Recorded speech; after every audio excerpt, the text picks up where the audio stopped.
Good morning प्यारे बच्चों। अब आप इस विषय के वीडियोस एक साथ भी देख सकते हैं। इसके लिए वीडियो के नीचे मेरी चैनल का नाम है, तो चैनल में जाके प्लेलिस्ट में जाएंगे तो इस विषय के वीडियोस एक साथ देख सकेंगे। तो बच्चों, पिछले वीडियो में हमने सीखा था हिंदी कक्षा 8 द्वितीय सत्र का काव्य नंबर 6 तूफानों की ओर। आज के वीडियो में हम इस काव्य का अभ्यास सीखेंगे। अभ्यास में सबसे पहला प्रश्न है, शुद्ध उच्चारण कीजिए, यानी हमें शुद्ध उच्चारण करके यह बोलना है। तो तूफान, सिंधु, यौवन, हृदय, अधंड, मिट्टी, स्पंदन।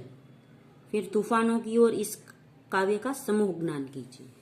तीसरा प्रश्न है, प्रश्नों के मौखिक उत्तर दीजिए। तो पहला प्रश्न है उसमें, तूफानों की ओर घुमा दो नाविक निज पतवार, ऐसा कवि ने क्यों कहा है।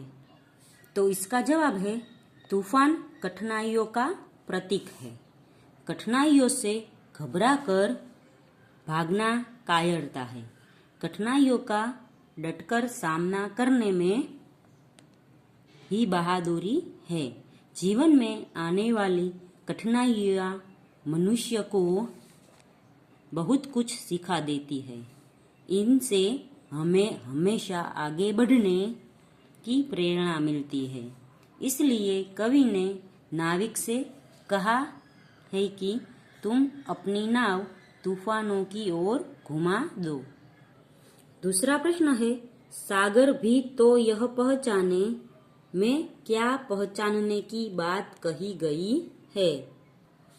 तो सागर भी तो यह पहचाने, इस वाक्य में मनुष्य के साहस और शक्ति की बात कही गई है।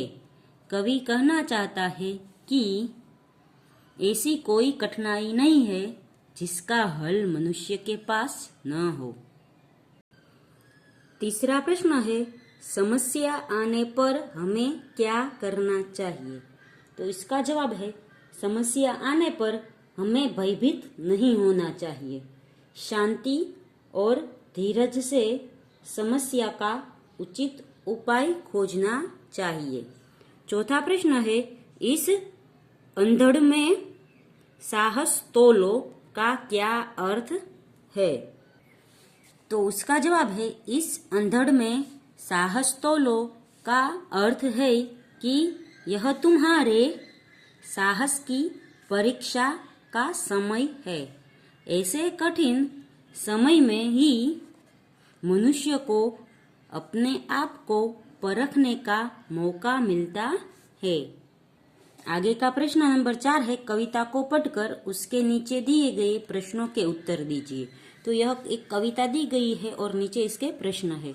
तो कविता है, किताबें कुछ कहना चाहती है।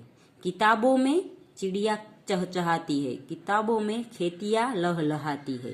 किताबों में झरने गुनगुनाते हैं। परियों के किस्से सुनाती है। किताबों में रॉकेट का राज है। तो बच्चों, इसमें कहा गया है कि किताबें हमने कुछ कहना चाहती है, जैसे चिड़िया का चहचहाना, खेती का लहलहाना, झरने का गुनगुनाना, और परियों के किस्से तथा रॉकेट का राज है वो हमें किताबों द्वारा पता चल सकता है। किताबों में साइंस की आवाज है। किताबों का कितना बड़ा संसार है। किताबों में ज्ञान की भरमार है, यानी किताबों में इतना सारा ज्ञान है कि हम पढ़े तो उसका ज्ञान हम में भी आ सकता है। क्या तुम इस संसार में नहीं जाना चाहोगे। किताबें कुछ कहना चाहती है, तुम्हारे पास रहना चाहती है। तो इस कविता में हमें कहा गया है कि हमें है ज्यादा से ज्यादा किताबें पढ़ना चाहिए। किताबें पढ़ने से हमें है हमारा ज्ञान बढ़ता है। किताबें है वो हमारे साथ रहना चाहती है। इसके नीचे प्रश्न एक है, प्रश्नों के उत्तर उचित विकल्प पर सही का निशान लगाए। तो पहला है, किताबों में कौन चहचहाता है। तो इसका जवाब है, किताबों में चिड़िया चहचहाती है। दूसरा है, किताबें किसके किस्से सुनाती है। तो किताबें परियों के किस्से सुनाती है। तीसरा है, किताबों में किसके लहलहाने की बात की गई है। तो किताबों में खेती के लहलहाने की बात की गई है।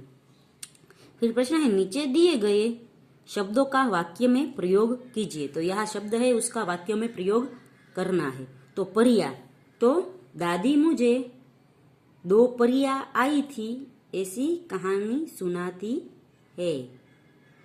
तो अथवा ये भी वाक्य बन सकता है, सपने में मैंने दो परियां देखी। फिर है किस्सा, वह किस्सा बहुत ही अजीब था। फिर है संसार, तो इससे वाक्य बनेगा संसार में कई रंग बिखरे हैं। फिर है भरमार, तो पुस्तकालय में किताबों की भरमार है। आगे का प्रश्न है, प्रश्नों के उत्तर लिखिए। तो पहला प्रश्न है, किताबों में क्या क्या है? तो किताबों में चिड़िया का चहचहाना, खेती का लहलहाना, झरने का गुनगुनाना, परियों के किस्से, रॉकेट का राज और साइंस की आवाज है। दूसरा प्रश्न है, हमें किताबें क्यों पढ़नी चाहिए?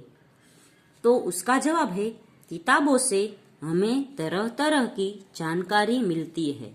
किताबें हमारा ज्ञान बढ़ाती है, वे हमारे मनोरंजन करती है, इसलिए हमें किताबें पढ़नी चाहिए।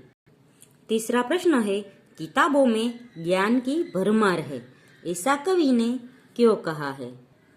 तो इसका जवाब है, किताबों से हमें इतिहास, भूगोल, नागरिक शास्त्र आदि का ज्ञान होता है। विज्ञान का ज्ञान भी हमें किताबें देती है। धर्म और आध्यात्म का ज्ञान भी हमें पुस्तकों से मिलता है। हमें पुस्तकों से विविध विषयों का ज्ञान मिलने से हम कह सकते हैं कि किताबों में ज्ञान की भरमार है। तो बच्चों, आज के वीडियो में हम यहाँ तक का अभ्यास सीखेंगे। अगले वीडियो में इसके आगे का अभ्यास सीखेंगे।